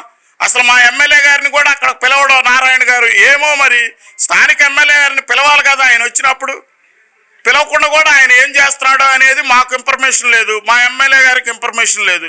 అసలు ఏం చేస్తున్నాడు ఆయన, ఎందుకు చేస్తున్నాడు ఇదంతా? ఎవరు చెప్పి ఇంకో ఆయన పై స్థాయిలో వాళ్ళు చెప్పాలి కదా సార్. చెప్పినప్పుడు ఇదంతా ఒక కొలిక్కి రావాలి అంటే మళ్ళీ మేము ఉద్యమం బాట పట్టాల్సిందే. లేదంటే బాబు గారు మాకు పిలిచి డైరెక్ట్గా బాబు గారినే నమ్మాము మేము. ఆ రోజు బాబు గారు మాకు పిలిచి ఏంటి మీ ప్రాబ్లం ఏంటి, నేను ప్రతి 3 నెలలకు ఒకసారి మీతో మాట్లాడతానన్నాడు. అట్లాంటిది బాబు గారు మాట్లాడే తీరిక ఆయన లేడు. ఆయన అభివృద్ధి అభివృద్ధి అని ఎక్కడికి వెళ్ళిపోతున్నాడు. మేము పొలం ఇస్తే కదండి అభివృద్ధి. అసలు పొలం ఇచ్చిన వాళ్ళనే పట్టించుకోకపోతే అభివృద్ధి అంటే ఏంటి? మాకు వాటర్ సదుపాయం లేదు, మేము చాలా ఇబ్బంది పడుతున్నాం. అభివృద్ధి అభివృద్ధి అంటే ఎక్కడి నుంచి వస్తాయి అభివృద్ధి? ఇప్పుడు అసలు ప్రాబ్లంలో మునిగిపోతున్నామయ్యా బాబు దేవుడా అంటుంటే అభివృద్ధి అంటారేంటి? ముందు మమ్మల్ని సేవ్ చేసి ఒక గట్టును పడేయండి, తర్వాత అభివృద్ధి లైన్లో పెట్టండి. కాదని మేము అంటలా, మీకు కూడా కావాల్సినంత సహకరిస్తాం మేము కూడా. ఏంటి సార్ ఇది? మేము చాలా బాధపడుతున్నాం. సీఎం గారిని అనేది కాదు, నారాయణ గారిని కూడా అనేది కాదు, మా ఎమ్మెల్యే గారిని కూడా అనేది కాదు. కాకపోతే అసలు పట్టించుకోవాల్సిన బాధ్యత ఇప్పుడు వాళ్ళకి మంత్రి పదవులు ఇచ్చారు. మంత్రి పదవులు ఇచ్చినప్పుడు వాళ్ళు చెయ్యాలి కదా సార్. ఇప్పుడు మీతో బాబు గారు 3 నెలలకు మాట్లాడమన్నారు, 2 నెలలకు మాట్లాడు. అందరిని పిలవద్దు, మా ముఖ్య నాయకులన్నా పిలిచి మాట్లాడాలి కదా. మాట్లాడండి సార్. ముందు మాట్లాడితే సమస్య సాల్వ్ అవుద్ది. నువ్వు మౌనంగా ఉండి నువ్వెక్కడో ఏసీ రూముల్లో ఉంటే ఇది కుదరదు. మేము చాలా నష్టపోయాము. ముందు ముందు ఊరుకోము. ఇది ప్రాబ్లం అంతా సాల్వ్ చేయాలంటే నారాయణ గారిని తక్షణమే ఆ పదవి నుంచి తొలగిస్తే దానికి సరైన వాళ్ళు వస్తారని మేము భావిస్తున్నాం. Thank you sir. ఏమండి, ఇప్పుడు మా దగ్గర ఉన్న సమస్యలో 2014 నుంచి 2019 మధ్య ఉన్న నాటి సమస్యలే ఉన్నాయి. ఈ మధ్యలో కొత్త ఏం రాలా. ఈ ప్రభుత్వం, కూటమి ప్రభుత్వం వచ్చినాక మనం ఒక 3 నెలల పాటు వాళ్ళు సెటరేట్ అవ్వాలి అనే ఉద్దేశంతో మేము వాళ్ళని డిస్టర్బ్ చేయాలి. అధికారులు కానీ, కమిషనర్ స్థాయిలో అధికారులు కానీ ఉండే, లేకపోతే దీనికి సంబంధించినటువంటి మంత్రివర్యులు నారాయణ గారిని కానీ డిస్టర్బ్ చేయాలి. అక్కడ నుంచి అనేక సందర్భాలు నారాయణ గారిని అడగటం జరిగింది. ఆయనకి కలిసి వచ్చిన డేటు ప్రతి నెల 15వ తారీఖు చక్కగా 15 కలుద్దాం అంటాడు. ఆ 15 విజయవంతంగా ముగిసేది. మళ్ళీ మేము 20 ఆ ప్రాంతంలో మళ్ళీ ఏదో ఆడటం మళ్ళీ 15 కలుద్దాంలే అనేవాడు. అట్లా గడుచుకుంటా ఓ 15 మాసాల తర్వాత మేము కూడా మరి మీలాంటి వారి ద్వారా, మా ప్రచార మాధ్యమాల ద్వారా కొంచెం మేము కూడా ఇది అసంతృప్తి వ్యక్తం చేసిన సందర్భంలో ఆగస్టు 5వ తేదీ నాడు మాతో కలవడానికి సిద్ధపడ్డాడు. మేమేమనుకుంటున్నామంటే నారాయణ గారు ముందు ఈ పోయిన ప్రభుత్వంలో కూడా, చంద్రబాబు గారి ప్రభుత్వంలో కూడా ఈ అమరావతికి నారాయణ గారి కంట్రోల్లోనే మంత్రిగా ఉన్నాడు. మళ్ళీ మంత్రిగా వచ్చారు. మేమేమనుకున్నాం, అప్పుడు నారాయణ గారు ఉన్నాడు, ఇప్పుడు నారాయణ గారు ఉన్నారు. నారాయణ గారు అయితే అప్పుడు సమస్యలన్నీ తెలిసినాయి, ప్రభుత్వం మారింది కాబట్టి చేయలేకపోయారేమో, ఇప్పుడు బాగా స్పందించి బ్రహ్మాండంగా చేస్తారు, మా సమస్యలన్నీ గ్రౌండ్ రియాలిటీ తెలుసుకుంటారనే అభిప్రాయంలో మేము ఉన్నాం. కానీ నారాయణ గారు దురదృష్టవత్తు వారు కార్పొరేట్ స్థాయి కాబట్టి వారు మాతో కలవడానికి ఎక్కడా కూడా ప్రయత్నం వారు మేము చేసినప్పటికీ వారు కలిసి రాలా. మేమేమనుకున్నాం, రైతులతో కలవడం వారికి సిగ్గుగా ఉందేమో, చిన్న స్థాయిగా ఉందేమో అని భావిస్తాం. అదే ఒక కార్పొరేట్ వాళ్ళు వస్తే 2 గంటలు అపాయింట్మెంట్ ఇచ్చి వాళ్ళకి 2 రోజుల పాటు మనం సఫారీ చర్యలు చేసే అవకాశం కూడా చూస్తున్నాం. కానీ నారాయణ గారు దురదృష్టవత్తు మరి మేము 5 సంవత్సరాల పాటు తన్నులు తిని మా మహిళలు రోడ్ల మీద పడి మేము తిండి తిప్పలు లేకుండా 5 సంవత్సరాల పాటు ఏ ఒక్క సామాజిక వర్గం కూడా, ముస్లిమ్స్ కానివ్వండి, క్రిస్టియన్ కానివ్వండి, హిందువులు కానివ్వండి, 5 సంవత్సరాల పాటు ఎక్కడో కూడా పండగ అనేది అందరం మర్చిపోయాం ఈ రాజధాని ప్రాంతంలో ముఖ్యంగా. అట్లా మేము పోరాటం చేసుకోతే మా పోరాట ఫలితం కూటమి ప్రభుత్వం వచ్చింది, మన సమస్యలు పరిష్కారం అవుతాయని ఈ ప్రాంతం ప్రజలు భూములు ఇచ్చిన వాళ్ళందరూ కూడా 1000 కళ్ళతో ఎదురు చూశారు. దాని నారాయణ గారు ఇది వారికి చిన్న చూపుగా ఉంది. మేమైతే అనుకుంటుంది ఏంటంటే కార్పొరేట్ స్థాయిలోనే వారు ఆలోచిస్తున్నారు తప్పితే గ్రౌండ్ రియాలిటీ ఆలోచించట్లేదనేది మాకు స్పష్టంగా నారాయణ గారు పెట్టిన ఇబ్బంది వల్ల మాకు స్పష్టంగా అర్థమైంది. సరే, ఎట్టికేలకు ఆగస్టు 5వ తేదీ నాడు మాకు అపాయింట్మెంట్ ఇచ్చారు జేఏసీకి. ఆ రోజు కమిషనర్ గారు మన కన్నబాబు గారు ఉన్నారు, కూర్చున్నాం, మాట్లాడాం. మా జేఏసీ 14 అప్పుడున్న సమస్యలు 14 వారి ముందు పెట్టి జేఏసీ సభ్యులు ఒక్కొక్కరు ఒక్కొక్క అంశం తీసుకొని వారికి క్షుణ్ణంగా వివరించడం జరిగింది. ఇవన్నీ చేయదగ్గయ్యే, కమిషనర్ గారు చూస్తారు, మీకు 1 నెల నుంచి 15 రోజుల్లో మళ్ళీ మీకు ఫీడ్బ్యాక్ ఇస్తాం, ఏం జరిగింది అనేది పరిష్కరించి అవన్నీ ఎందుకు అవ్వలేదు కూడా మేము చెబుతాం, మళ్ళీ మనం 1 నెల నుంచి 15 కలుద్దాం అన్నారు. ఆగస్టు 5, ఇవాళకి నవంబర్ మిడిల్కి వచ్చేసాం. ఇంకా 10 రోజులు ఉంటే నవంబర్ కూడా వెళ్ళిపోద్ది. ఇప్పుడు 5 మాసాలు పూర్తి అయిపోయి 6వ మాసానికి వెళ్ళబోతున్నాం. పాపం దురదృష్టవత్తు వారు ఇప్పుడు కూడా మాతో కలవడానికి సిద్ధంగా లేరు. మంత్రివర్యులు కానివ్వండి, బ్యూరోక్రాట్స్ కానివ్వండి, కలవాలనుకుంటే వాళ్ళకి పెద్ద సమయం కాదు, వాళ్ళే సమయం పెట్టుకుంటారు. కలవదలుచుకున్నప్పుడు అనేక కారణాలు అడ్డం వస్తాయి. విదేశీ టూర్లు ఉంటాయి, లేకపోతే బ్యూరోక్రాట్స్ మీటింగులు ఉంటాయి, లేకపోతే డెలిగేషన్స్ వస్తారు, లేకపోతే ఇంకోటి వస్తాయి, ఏమీ లేకపోతే వీళ్ళే పని కల్పించుకుంటారు. కలవడం ఇష్టం లేనప్పుడు జరిగేది ఇది. మాకు అంత తెలియని తనంలో మేము లేవు అనేది కూడా ఒకసారి మంత్రివర్యులు నారాయణ గారు తెలుసుకోవాల్సిన అవసరం ఉందనేది కూడా మేము చెబుతున్నాం. ఇదే కనుక మంత్రివర్యులు కార్పొరేట్ స్థాయి నుంచి వచ్చిన వ్యక్తి కాకుండా రియాలిటీగా గ్రౌండ్ లెవెల్ నుంచి వచ్చిన ఒక కార్పొరేట్ కాకుండా పొలిటికల్ నుంచి వచ్చే వ్యక్తి అయితే ఆ వారు కనుక మంత్రిగా ఉంటే ఈ స్థానంలో ఈ పాటికి వారు మమ్మల్ని 10 సార్లు గెలిచేవాళ్ళు, మేము ఒక 20 సార్లు గెలిచేవాళ్ళం. సమస్యలు దాదాపుగా కొలికొచ్చాయి. ఇప్పుడు కొత్తగా నిన్న పిలిచారు. ఏది దేనికోసం ఈ బిల్డరు స్ట్రక్చరల్ ఇది నామ్స్ చెప్పడం కోసమని నిన్న పిలిస్తే సార్ దాంతో అనుకోకుండా అడిషనల్ కమిషనర్ గారు కూడా మాకు కలవడం జరిగింది. వారు ఏమైనా ఉంటే సమస్యలు అంటే మా శాంక్యుషర్ గారు స్పష్టంగా చెప్పారు, ఏమండి మీరు నారాయణ గారు ఎప్పుడు నవ్వుతూ ఉంటారు, మీ దగ్గరకు రాగానే సమస్యలన్నీ పరిష్కారం అయిపోయి మీ దాటిపోయినాక మళ్ళీ ఎక్కడేసా గొంగడంటే అక్కడే ఉండటని మీరు సమస్యలు అట్టానే ఉంచుతారు. మరి మేము ఇన్ని సమస్యలు మీకు ఇస్తే 5 మాసాలు గడిస్తే మీరు ఒక్క సమస్య పరిష్కరించారా, మీరు ఏదైనా ఉంటే పరిష్కరించింది ఒక సమస్య మాకు చెప్పండి అనేది కూడా నిన్న ఖచ్చితంగా కమిషన్ గారిని అడగడం జరిగింది. మేము అనేక రకాల సమస్యలు ఇచ్చాం. 14 సంవత్సరాలు. 1 గ్రామ్ కంటాల సమస్య, 2 జరీబులు మెట్టా జరీబు సమస్య, 3 ఈదుపోట్ల సమస్య, 4 కౌళ్ళు సమస్య, ఇట్లాంటివన్నీ ఇచ్చాం. అయినప్పటికి కూడా వారి దగ్గర ఎటువంటి సమాచారం లేదు. ఇప్పుడు కన్నబాబు గారు చాలా తెలివైనటువంటి ఆఫీసర్ కాబట్టి ఆయన ఏం చెప్పాడు, మేము మీకు సమస్య పరిష్కరిద్దాం ఉంటే నేను దుబాయ్ టూర్ వెళ్ళాను, తర్వాత అంతలోనేమో సిఆర్డీ ఆఫీస్ ఓపెనింగ్ ఉంది, ఓపెనింగ్ రోజు సీఎం గారు ఏమో కమిటీ చేశారు, మీరు నారాయణ గారు, సెంట్రల్ మినిస్టర్ అయినటువంటి పెంబసాని గారు, స్థానిక శాసనసభ్యులైనటువంటి శ్రావణ్ కుమార్ గారు కలిసి సమస్య పరిష్కారం చెప్పినారు. ఇది కమిటీ చేశారు. కమిటీ వచ్చి మీ దగ్గర చెప్పేదాం. కమిటీ రావటం ఇది రావటం అవన్నీ మాకు అవసరమా? మాకు సమస్య పరిష్కారం అయిందా లేదా అనేది ఏకైక విషయంగానే మేము ఇవాళ ప్రభుత్వానికి కూడా చెబుతున్నాం రైతులంగా, అట్లానే కమిషన్ గారికి కూడా మళ్ళీ ఒకసారి చెబుతున్నాం. పెమ్మసాని గారు, ఎమ్మెల్యే గారు, లేకపోతే నారాయణ గారు, పెమ్మసాని గారికి తెలియకపోవచ్చు కానీ ఈ భూమి తీసుకున్నప్పుడు ఇదే ఎమ్మెల్యే ఉన్నారు శ్యామ్ కుమార్ గారు, ఇదే నారాయణ గారు మంత్రిగా ఉంటాడు. ఆ నారాయణ గారి టైంలోనే ఈ సమస్యలు ఎన్ని వచ్చింది, మరి ముందుకు వెళ్ళడానికి ఎందుకు ఆటంకం వచ్చింది అనేది కూడా మేము ప్రశ్నిస్తాం. అంటే నారాయణ గారు కార్పొరేట్ స్థాయిలో తెలుసు. ఎందుకంటే ఒక విషయాన్ని పదే నానబెడితే అడుగుబొడుగు రకం అంతా దారిపోతారు. చివరికి పళ్ళెం పట్టుకొని నువ్వు భిక్ష ఎంత ఎత్తే అంత ఇయ్యయ్యా మాకు, మేము జీ హుజూర్ అంటాం అనేది కూడా పాపం నారాయణ గారు గమనించి ఉంటాడు. ఎందుకంటే వాళ్ళు కాలేజీ పిల్లలు కూడా ఇట్టాగనే చేస్తాడు కాబట్టి ఆయన ఇబ్బంది పెడితే జీ హుజూర్ అనేటు. కానీ నెవర్ ఎట్టి పరిస్థితుల్లో జీ హుజూర్ అనేటి అలవాటే ఈ ప్రాంతంలో లేదు. మేము మీకు భూములు ఇచ్చింది మేము భాగస్వాములు అన్న సంగతి మీరు మర్చిపోతున్నారు. మేము మీ దగ్గర స్టేక్ హోల్డర్స్. ఏ విషయమైనా సరే మాకు మీరు తెలియజేయాల్సిన అవసరం ఉందనేది కూడా మేము మరొకసారి మంత్రి నారాయణ గారికి హెచ్చరిస్తున్నాం అనేది కూడా మీకు తెలియజేస్తున్నాం. అంతేకాకుండా జరీబు నాన్ జరీబు మేము స్పష్టంగా కమిషనర్ గారికి ఇప్పుడు 2 పర్యాలు చెప్పాం. అప్పుడు చేసిన ల్యాండ్ డైరెక్టర్గా ఉన్నటువంటి చెన్నకేశ్వరరావు గారు చేసిన తప్పిదము ఇవాళ అది మనకి శాపమై ఉంది. ఆ చెన్నకేశ్వరరావు గారు రిటైర్ అయినప్పుడు అప్పుడు కొనసాగించారు, మధ్యలో ఉన్నాడు కాబట్టి ఇప్పుడు మళ్ళీ ప్రత్యేకించి ఆయన అధికారిగా తీసుకొని ఆయన సలహాలు పాటిస్తుంటే ఆయన రాంగ్ డైరెక్షన్ ఇవ్వకుండా మీకు రైట్ డైరెక్షన్ ఎట్లా ఇస్తాడనేది కూడా మేము నిన్న కూడా కమిషనర్ గారి ముందు ఈ విషయం అడిగాం. మరి గ్రామ్ కంటాల సమస్య ఎందుకు తెలియదు మీకు? మీరు ఒక నామ్ పెట్టుకున్నారు కదా, ఆ నామ్ ప్రకారం ఇప్పుడు ఇచ్చే అప్లికేషన్లు ఎన్నైతే ఉన్నాయి పెండింగ్ ఇవాళ కొత్తగా వచ్చినాయి కాదు కదా, 2014 2019 నుంచి ఉన్నాయి కదా. మీరు ఒక టీంను పంపించి మీరు ప్రతి గ్రామానికి ఒక టీంను పంపించి టీం ద్వారా వెరిఫికేషన్ చెప్పమంటే అసలు కనీసంగా మీరు టీంని ఎందుకు పంపించలేదని ఈరోజు మేము కమిషనర్ గారు కన్నబాబు గారు మేము ప్రశ్నిస్తాం. ఇది వాయిదా వేయడానికి కమిటీ ఉంది, వాళ్ళు వస్తారు వీళ్ళు వస్తారు మీరు చెప్పడం తప్పితే మీరు ఎందుకు ఏ ఒక్క ఊళ్ళో కూడా ఎందుకు చేయలేదు?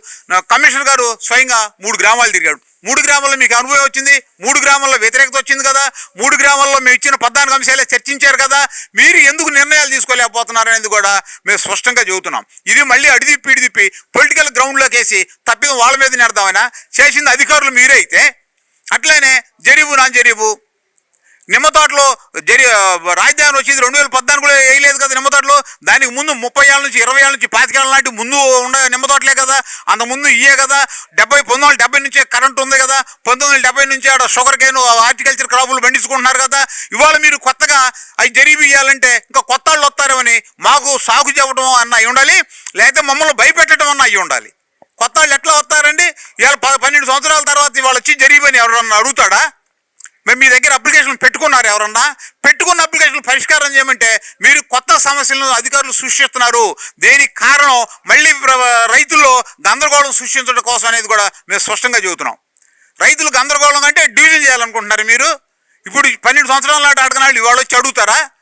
మేము మీకు చెప్పాం, ఎట్లా పరిష్కారం అయ్యేది కూడా మేమే చెప్పాం. సమస్య మీ దగ్గర ఉంది, పరిష్కారం అయ్యే మార్గాలు కూడా చెప్పాం. మీరు తీసుకోండి. 2014 ముందు 10 సంవత్సరాలు ఎన్ని శాటిలైట్ ఫొటోస్ తీసుకోండి, పిక్చర్స్ మీ దగ్గర రెవెన్యూ రికార్డులో ఉంటే పంట వారి ఏ సంవత్సరం ఏ పంట వేసారో తెలుస్తాయి. అయ్యే మీకు ప్రామాణికంగా తీసుకోండి. మేము చెబుతున్నామే, ఇవన్నీ మీకు చెవికెక్కట్లేదు. కారణం ఏంటంటే ఇది నారాయణ గారు అద్భుతమైన మేధావి తెలివి.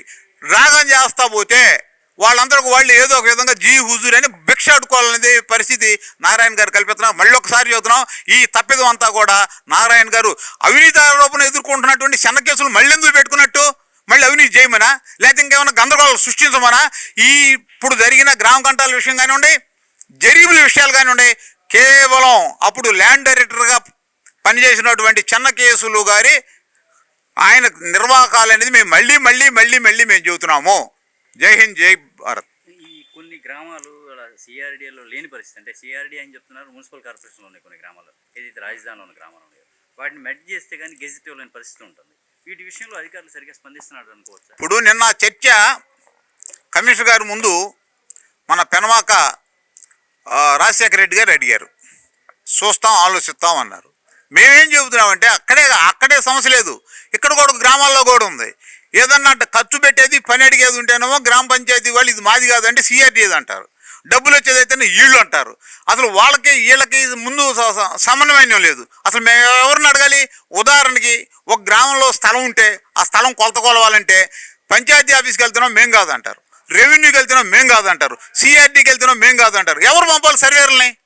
దీనికి ఏమైనా కొత్త వ్యవస్థ ఉందా? ముందు అదే నిన్న కమిషనర్ గారిని అడిగారు, ముందు మీరు సమన్వయం చేసుకొని ఒక డిపార్ట్మెంట్ ఏదో అనేది మాకు అలాట్మెంట్ చేస్తే చేస్తాం. ఒక సర్టిఫికేట్ కావాలి, ఖాళీ స్థలం ఉంది, ఎవరు ఇవ్వాలి?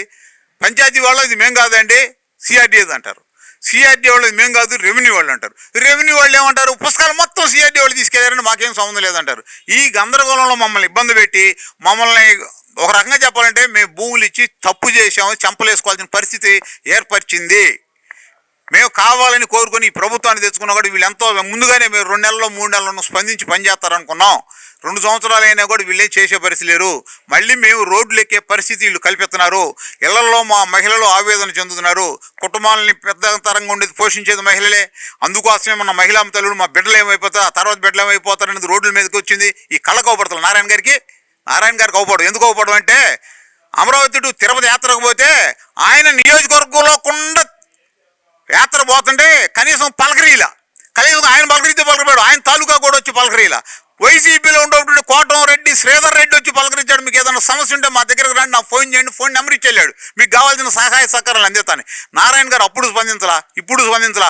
మా మహిళలందరూ రోడ్ల మీద పడి కిర్రో మొర్రోని ములకప్పల్లో పెరిగెత్తి, అడు పెరిగెత్తి, ఇటు పెరిగెత్తి, ఆ పోలీసుతో తనులు తిని ఈ పోలీసుతో తనులు తిన్నా కూడా నారాయణ గారు ఈ ప్రాంతానికి వచ్చిన దాఖలాలు లేవు. కనుక నారాయణ గారికి అప్పుడు ప్రేమ లేదు, ఇప్పుడు ప్రేమ లేదని నా నిదర్శనం. అప్పుడు ఉందో లేదో మాకు తెలియదు. సమస్య వచ్చినప్పుడు నిలబడ్డాడు, ప్రేమ ఉండట్టు, వాళ్ళు మన నిర్మాలు ఉండట్టు బ్యాక్ ఎండ్గా. నారాయణ గారు అప్పుడు లేడు, మరి ఇప్పుడు ఎట్టుంటాడు మేము అనుకుంటాం. ఇది ఈ పుట్టి ముంచేది ఈ విషయాల్లో నారాయణ గారే. ఇది స్పష్టంగా చంద్రబాబు గారు తెలుసుకోవాల్సిన అవసరం ఉంది. పదే ఆ మంత్రి ఈ మంత్రి అని పదే చెప్పి మమ్మల్ని కాలయాపన చేస్తే ఇక సహించేది లేదు, మాకు ఓర్పు కూడా లేదు. జరిగిపోయిన నష్టాలన్నీ అప్పుడే జరిగినాయి. మమ్మల్ని 10 సంవత్సరాలు అందరు కలిపి నెట్టారు. పోయినసారి నారాయణ గారు స్వయం కృతమే కదా, గెజిట్ చేయకుండా ఆగం చేయటమే. ఆయన వచ్చి 2, 3, 12, 50 ఉంది. మళ్ళీ ఇవాళ నారాయణ గారు ఎందుకు దీన్ని తీసుకోడు? ఇవాళ నారాయణ గారు ఆగస్టు 5 కలిస్తే 2 నెలల తర్వాత కలుద్దాం, లేదా నెల తర్వాత కలుద్దాం అని ఎందుకు స్పందించడు? ఎప్పుడు చెప్పినా 15వ తారీఖు కలుద్దాం అంటే ఆయన మంచి కలిసి వచ్చిన రోజు అది. కనుక ఇది నారాయణ గారి విషయంలో మా భూములు ఇచ్చిన రైతులందరూ కూడా చాలా తీవ్ర అసంతృప్తిగా ఉన్నారు. ఇది కూటమి ప్రభుత్వం దాని అధినేత అయినటువంటి చంద్రబాబు గారు తెలుసుకుంటారని, ఈ చంద్రబాబు గారు మీ ద్వారా ఈ విషయాలు వారికి వెళితే మేము ఎటు కూడా చెప్పుకోలేము. ఆయన కూడా కలవడానికి సిద్ధంగా లేడు, మాకు ఆ పరిస్థితులు లేవు. వేదికల మీద మాత్రం భూములు ఇచ్చిన రైతులకి పెద్దపేట, భూములు ఇచ్చిన రైతులకి కాళ్ళకి నమస్కారాలు. ఈ సరిపోవండి, మాటలతో సరిపోవు. మాకు పని కావాలని అడుగుతున్నాం. పని అవుట్పుట్ పని జరిగింది లెక్కగానే మాటలు కథలు చాన్ చెప్పుకుంటే హరిదాస్ కథలు చాలా ఉంటాయి. దానివల్ల ఒక శూన్యం ఏమీ లేదనేది కూడా మేము చూద్దాం. ఇప్పుడుకైనా మునిగిందేమీ లేదు. ప్రభుత్వ అధినేత అయినటువంటి చంద్రబాబు గారు ఈ విషయాలు తెలుసుకొని మరి దీన్ని ఎట్ట చక్కదిద్దుతాడో వేచి చూడాల్సిన అవసరం కూడా ఉంది. మేమైతే నిన్న కన్నబాబు గారిని కలిసాం. వారు ప్రతి నెల 3వ శనివారం కలుపుతానికి అన్నారు. వారు కూడా ఆ మాట ఎప్పుడు నిలుపుకుంటారో తెలుద్దాం. అదే కాకుండా ఇంకొక విషయం చెప్పాల్సి ఉంది. ఇప్పుడు వీళ్ళు భూమి ప్లాటింగ్ ఇవ్వందంటో, అంటే ల్యాండ్ పూలింగ్కి ఇవ్వందంటో ప్లాటింగ్ కొట్టారు. ఉదాహరణకి మన మందడం నుంచి ఆలూరు ఎగొందరం ప్లాటింగ్ కొట్టి ఆడేమో చెలోకి రానిడు, నా దాంట్లోకి ఎవడరా నువ్వు రావడానికి నేను పూలింగ్ ఇవ్వకపోతే అని వాడు కర్ర తీసుకొని ఎగబడుతున్నాడు. పైగా రిజిస్టర్ చేశాడు. ఈ తప్పిదాలు ఎన్నో చూడండి. పూలింగ్ లేదా పూలింగ్కి ఇవ్వందంటో ప్లాటింగ్ కొడతాం ఒక తప్పు, రెండో తప్పు రిజిస్టర్ చేయడం రెండో తప్పు. ఈ రెండూ చేసి దీని బాధ్యత ఎవరు వహించాలండి? భూమి ఇచ్చిన యజమాని వహించాలా, లేకపోతే ప్లాటింగ్ తీసుకునే వాళ్ళు వహించాలా? సిఆర్డీఏ వహించాలి. తప్పిది ఉంటే సిఆర్డీఏ చూడాలి. వాడు ఎగబడి తంత్రపోతుంటే అంటే ప్లాట్ మారుతామంటే భూములు ఖాళీలు ఇవ్వా? ఏం చేయాలి? ఈ రైతు ఇష్టం వచ్చినట్టు అడ్డుగోలుగా ఆయన మాట్లాడతాం, ఇక్కడేమో గ్రీవెన్స్ అని పెడితే వీళ్ళు అడ్డుగోలుగా మాట్లాడతాం, ఇక్కడ గ్రీవెన్స్ అని పెడితే ప్రతి వాళ్ళకి ఏదన్నా అర్జీ అని సమస్య పరిష్కారం అయిందని వచ్చింది. ఇది ఎట్ట సమస్య పరిష్కారం అయిందని అడిగితే మీరు నెట్లో చూసుకోండి అంటది, లేకపోతే దీన్ని ఓపెన్ చేసుకొని దాన్ని డౌన్లోడ్ చేసుకోండి అంటారు. నెట్ వాళ్ళకే ఓపెన్ కాల మొన్న చూస్తే వాళ్ళ దాంట్లో చూసి చెప్పారు సమస్య పరిష్కారం అయింది అన్నారు. ఏం చేశారంటే ఏం కాదు కన్సిడర్ అన్నాం, కన్సిడర్ అంటే పైకి పంపించు అదే సమస్య పరిష్కారం. కన్సిడర్ అంటే పరిష్కారం అయినట్ట. వాళ్ళు తెలుగులో చెబుతున్నారా, ఇంగ్లీష్లో చెబుతున్నారా, అన్నీ కలిపి అరవలో చెబుతున్నారు, దేంట్లో చెబుతున్నారు మాకు అర్థం కాల. పరిష్కారం వేరు, కన్సిడర్ అంటే పరిశీలించడం వేరు, అవ్వదు వేరు. స్టాప్, ఇది అవ్వదు అనేది ఏదో చెప్పకుండా చెప్పి మీకు తెలియకపోతే డిక్షనరీలు చూసుకోండి, డిక్షనరీలు తిరగేసుకోండి అన్నారు. ఏమండి మేము రైతులం కదా, రైతులు డిక్షనరీలు చూసుకోవటం నెట్లో డౌన్లోడ్ చేసుకోండి మా వల్ల ఇద్దంటే అందుకే మీరు ఆ దగ్గర ఉండరు, మేము ఈ దగ్గర కూర్చున్నాము, మాకు తెలుసు కాబట్టి మేము ఈ దగ్గర కూర్చున్నాను వ్యంగ్యంగా మాట్లాడతాం. అది చాలా తీవ్రమైన మనస్తత్వంగా మేము భావిస్తున్నాం. అది మాకు చాలా ఆవేదన కలుగుతున్నాడు అంశం కూడా. ఈ విషయం కూడా నిన్న కమిషనర్ గారి దృష్టిలో, అడిషనల్ కమిషనర్ గారి దృష్టిలో, మా జేఏసీ సభ్యులందరి సమక్షంలో కూడా నిన్న ఈ విషయం పెట్టాం. ఎందుకంటే వారు చదువుకున్నారు, మరి మంచి తెలివితేటలు ఉన్నాయి. తెలివితేటలు ఉండబట్టే వారికి ఆ పోస్ట్ వచ్చింది. మేమే కాదంట్లా, మాకు తెలివితేటలు లేవు, చదువుకోలేదు కాబట్టేగా మేము లుంగీలు కట్టుకొని మట్టి పీసుకుంటా నీకు భూమి ఇచ్చింది. ఆ మాత్రం బుర్ర కూడా ఉపయోగించకుండా, ఆ మాత్రం ముందు చూపు లేకుండా ఇట్లా వ్యంగ్యంగా మాట్లాడితే అంటే ఇది అందరూ కూడా నారాయణ గారు మీరు ఇంతే మాట్లాడితే ఎవరు అడగకుండా ఉంటారని చెప్పుంటారు అనేది కూడా నేను భావిస్తున్నాను. వాళ్ళ వ్యక్తిగతంగా నేను భావిస్తున్నాను. ఇది ఆ విధంగా చెప్పబోతే వాళ్ళు ఎందుకు మాట్లాడతారు? ఎందుకంటే వారు కాలేజీలు నడిపిన అనుభవం ఉంది. టీచర్స్ని అట్టగానే ఎగదోలుతూ ఉంటారు. స్టూడెంట్స్ పేరెంట్స్ మీద డబ్బులు కట్టిన 10 మంది వచ్చి మాట్లాడతారు. పేరెంట్ ఒకడు వచ్చి మాట్లాడతారు, వీళ్ళు 10 మంది వచ్చి మాట్లాడతారు. ఎందుకంటే అది నా దగ్గర గొప్ప వాళ్ళు అనిపించుకోండి. అదే టైప్ ఇక్కడ ట్రైనింగ్ ఇచ్చి ఉంటారు ఎందుకంటే మేము భావిస్తున్నాం. ఇది మంచి పద్ధతి కాదు.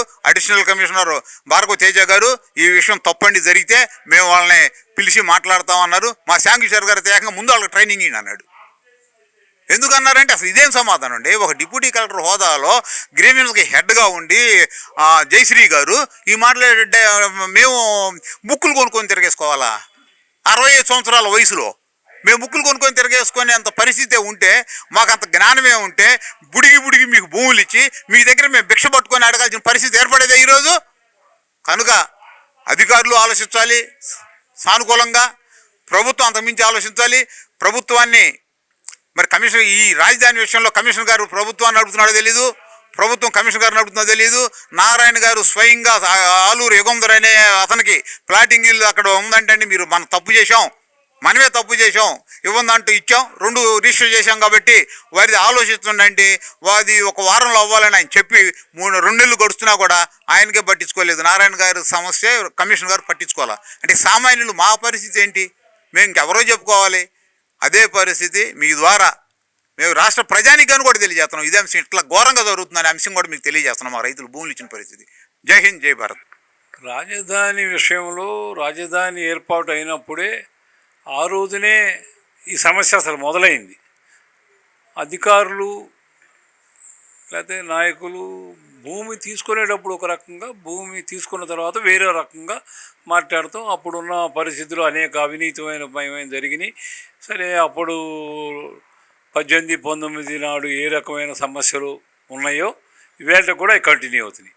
అయితే మధ్యలో 5 సంవత్సరాలు ఒక దుర్మార్గమైనటువంటి ప్రభుత్వం ఉండటంతో అసలు రైతులు అసలు ఈ రాజధాని ఉంటుందా లేదా అని రాష్ట్ర ప్రజలు రైతులు కూడా భావించటం, దానికి రైతులు శ్రీకారం చుట్టి ఏదైనా సరే అవని అని రోడ్డు మీదకి వచ్చి పోరాటం చేసి మహిళలు, దళితులు, రైతులు అందరూ కలిసి ఉద్యమించి కేసులు పెట్టినా, తన్నులు తిన్నా వెనకాడకుండా వాళ్ళందరూ కూడా ప్రయత్నం చేస్తే రాష్ట్ర వ్యాప్తంగా కూడా వాళ్ళకి పూర్తిగా మద్దతు పెరిగి జనం రోడ్ల మీదకి వచ్చి అతని ఆ గవర్నమెంటు పోయిన దాకా కూడా అందరూ కలిసి పనిచేశారు. దాని పర్యవసానమే ఇన్ని సీట్లు రావటం, 164 సీట్లు కళ్ళలో కూడా అనుకోని విధంగా ప్రజల తీర్పు ఇవ్వటం జరిగింది.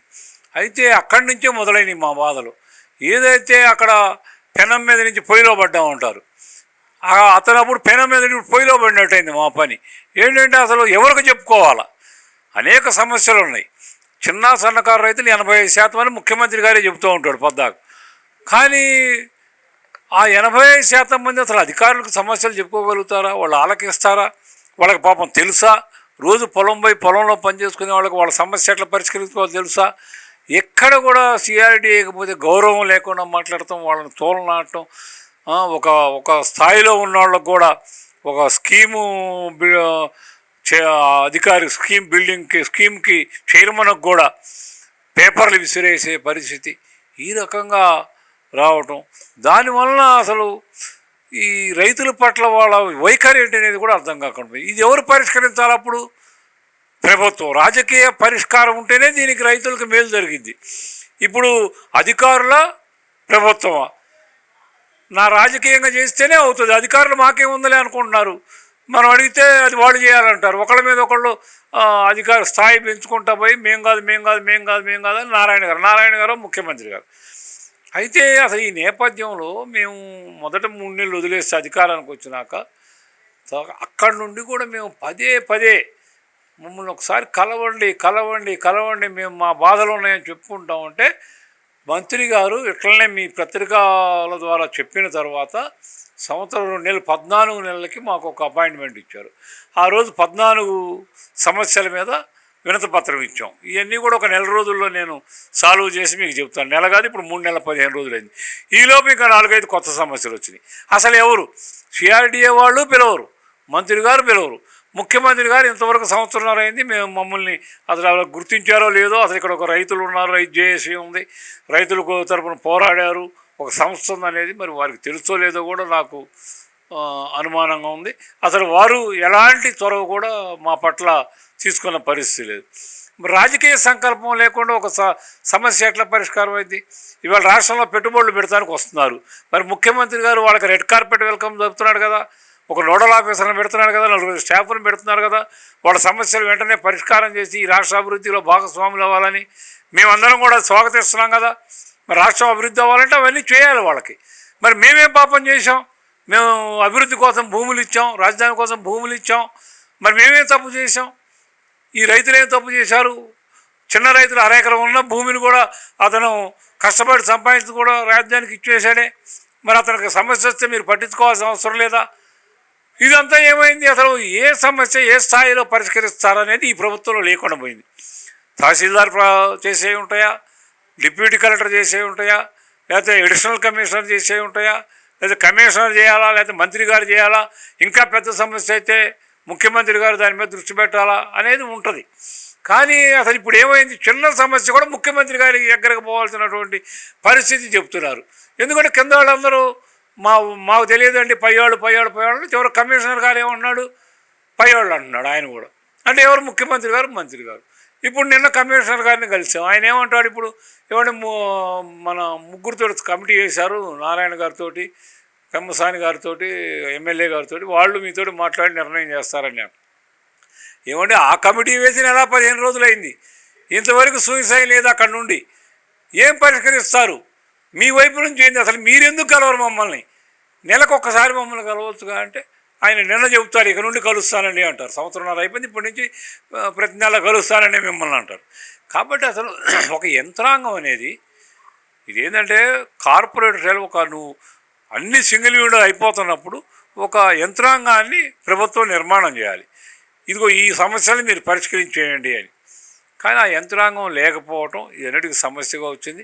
మేము 14 సమస్యలు వస్తే 2019లో ఎక్కడ వదిలేసామో గ్రామ కంటాల సమస్య, వీధిపోట్ల సమస్య, జరీబీ భూముల సమస్య, దళిత రైతుల యొక్క అసైన్ భూముల సమస్య, ఇట్లా టిట్కోయిల సమస్య, ఎన్ని రకాల సమస్యలు కూడా ఒక్క సమస్య కూడా ఇవాళ పరిష్కారం చేసేటువంటి యంత్రాంగం కానీ ఆలోచన కానీ సంకల్పం కానీ ప్రభుత్వానికి లేకపోవడం కూడా మాకు దురదృష్టం. మేము చంద్రబాబు నాయుడు గారు ప్రభుత్వం రావాలని ప్రతి ఒక్క వ్యక్తి అనుకున్నాడు, ఇక్కడ రాష్ట్రంలో అనుకున్నారు. ఆయన వస్తే మన సమస్యలు పరిష్కారం అవుతాయని మేము భావించాం. కానీ మరలా మన ప్రభుత్వం మీద కూడా మనము ఉద్యమించాల్సినటువంటి పరిస్థితిని తీసుకొచ్చారు. మమ్మల్ని మళ్ళీ పోరుబాటులోకి నెడుతున్నారు మీరు అనేది మా బాధ. ఇది ఒక దురదృష్టకరమైన సంఘటన. ఎక్కడ కూడా ఇట్లాంటివి జరగవు. ఒక ప్రభుత్వాన్ని తెచ్చుకున్న తర్వాత ఒక ముఖ్యమైన విషయంలో ఇట్లా దూరం పెట్టేసి మాట్లాడకుండా అసలు వాళ్ళు ఈ రైతులే అవసరం లేదన్నట్లుగా ఇట్లా ప్రభుత్వం వ్యవహరిస్తుంది. దీని మీద మేము చాలా తీవ్రంగా ఇబ్బందులు పడుతున్నాం, విచారిస్తున్నాము. మేము అందరం కూడా మొన్న సమావేశం అయినప్పుడు రేపు 29వ తారీఖు అందరూ దళిత నాయకులు, దళిత రైతులు, మహిళలు, రాజధాని ప్రాంత రైతులందరూ కూడా కలిసి ఈ యొక్క విషయం మీద ప్రభుత్వం మనకు ఇలానే ఉంటే మనం ఏ రకమైన కార్యాచరణ చేపట్టాలి ప్రభుత్వం మీద, మన హక్కులు సాధించుకోవడానికి. ఈ ప్రభుత్వానికి మేము వ్యతిరేకం కాదు, ముఖ్యమంత్రి గారికి అంతకన్నా వ్యతిరేకం కాదు. కానీ మా ఉనికికే ప్రమాదం ఏర్పడినప్పుడు మేము బయటకు వచ్చి పోరాడాల్సిన అవసరం ఉంది. దానికి అందరం కూడా నిర్ణయం తీసుకున్నాం. కలిసికట్టుగా ఈ యొక్క ప్రభుత్వం మీద అవసరమైతే మేము పోరాడటానికి సిద్ధంగా ఉన్నాం. లక్ష్మీనారాయణ అండి. నేను రాజధానికి, మాది అనంతవరం గ్రామం. నేను రాజధానికి 2 ఎకరాల 53 సెంటు స్వచ్ఛందంగా భూమికి ల్యాండ్ పూలింగ్ స్కీమ్ కింద భూమి ఇచ్చి ఉన్నానండి. నేను ఒక విషయం చెప్పదలుచుకుంది ఏంటంటే, ఇక్కడ గ్రీవెన్స్ అనేది ఒకటి నడుస్తుందండి. ప్రతి అన్ని గ్రామాలకు కలిపి ఇక్కడ తుళ్ళూరు గ్రామంలో గ్రీవెన్స్ అనేది నడుస్తుంది. ఈ గ్రీవెన్స్ పోస్టు పెట్టినప్పుడు దగ్గర దగ్గర వందల సంఖ్యలో అర్జీలు అనేది రైతు సోదరులు అనేది వచ్చి తమ యొక్క సమస్యల పరిష్కారం కోసం అర్జీలు అనేది ఇచ్చి ఉన్నారు. అవి ఇప్పటికి కూడా కొన్ని సమస్యలు అనేది పరిష్కారం కాల. ఇప్పుడు పదుల సంఖ్యలోనే గ్రీవెన్స్ అనేది అర్జీలు అనేది వస్తున్నాయి. దీనికి ముఖ్యమైన కారణం ఏంటంటే, అక్కడికి వెళ్ళినా కూడా సమస్యల పరిష్కారం కావని చెప్పేసి రైతుల్లో ఒక రకమైన అభిప్రాయం.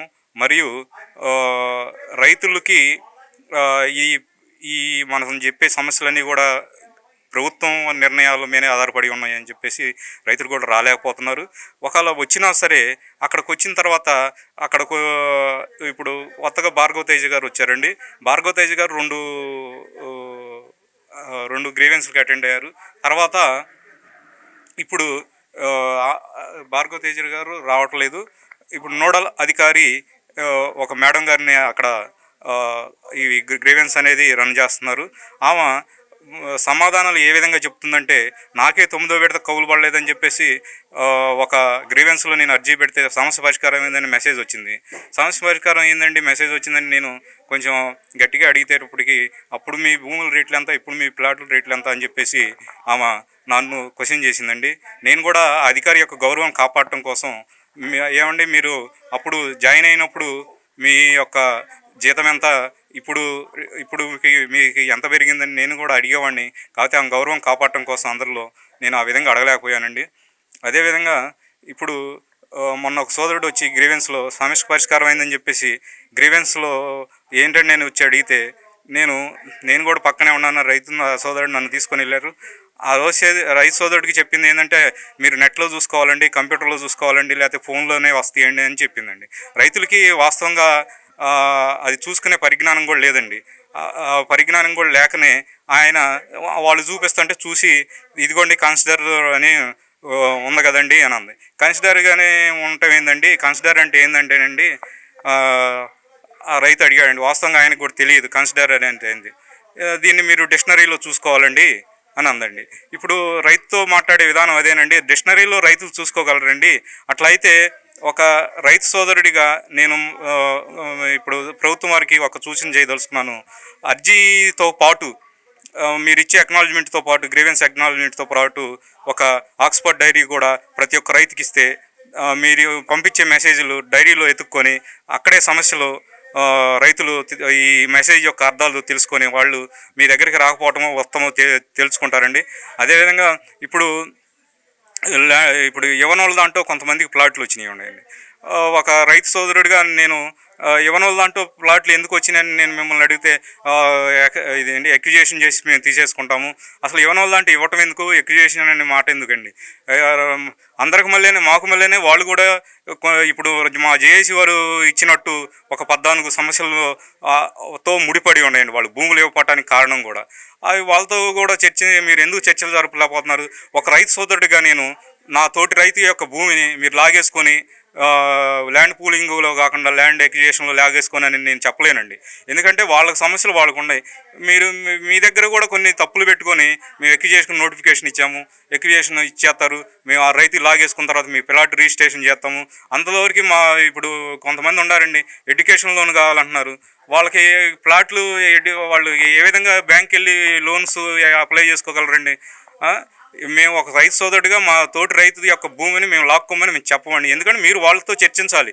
ఇప్పుడు రైతు అడగలేడనండి, మీరు గెజిట్ నోటిఫికేషన్ ఎంతో ఇప్పుడు దాకా నాన్స్తుంది, రైతు అడగవచ్చుగా మిమ్మల్ని కూడా. మీరు ఏ విధంగా అయితే ఎక్విజేషన్ అని అంటున్నారు, ఒక రైతు సోదరుడిగా నేను అడుగుతున్నానండి, మీరు ఎందుకు నోటిఫికేషన్ చేయలేకపోతున్నారు?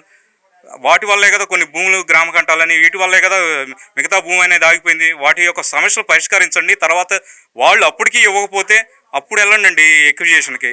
ఇప్పుడే ఎవరిని బెదిరిస్తారండి ఇక్కడ రైతుల్ని? అమరావతి రాజధానిలో రైతులంతా చెప్తుంది ఒకటే మాట, తీవ్రమైనటువంటి సమస్యలు ఉన్నాయి. ప్రధానంగా 14 రకాల సమస్యలని ప్రభుత్వం దృష్టికి తీసుకెళ్లామని, ఏడాదిన్నర గడుస్తున్నా కూడా ప్రభుత్వం ఎక్కడ కూడా రైతులతో చర్చించిన దాఖలా లేవని, ముఖ్యమంత్రి చంద్రబాబు గారు బయట హామీలు ఇస్తున్నారని రైతులు కలుస్తామని చెప్పని ఈరోజు కూడా ఎక్కడ చంద్రబాబు రైతులు కలిసింది లేదని, ఇదే సందర్భంలో మంత్రి నారాయణ కూడా తీవ్ర నిర్లక్ష్యంగా వ్యవహరిస్తున్నారని, ఎక్కడ కూడా రైతుల సమస్యలపై దృష్టి సారించడం లేదని అయితే వారు తీవ్ర ఆగ్రహం వ్యక్తం చేస్తున్నారు. ఇదే సందర్భంలో సిఆర్డీలో ఉన్న అధికారులు లంచాలు మరిగారని, అలాగే రైతుల పట్ల అమర్యాదగా వ్యవహరిస్తున్నారని, ఎక్కడ కూడా కొద్దిపాటి గౌరవం కూడా ఇవ్వడం లేదని, చాలా నిర్లప్తతో నిర్లక్ష్యంగా నియంతృత్వ పోకళ్ళు పోతున్నారని చెప్పని వారైతే తీవ్రస్థాయిలో మండిపడుతున్నారు.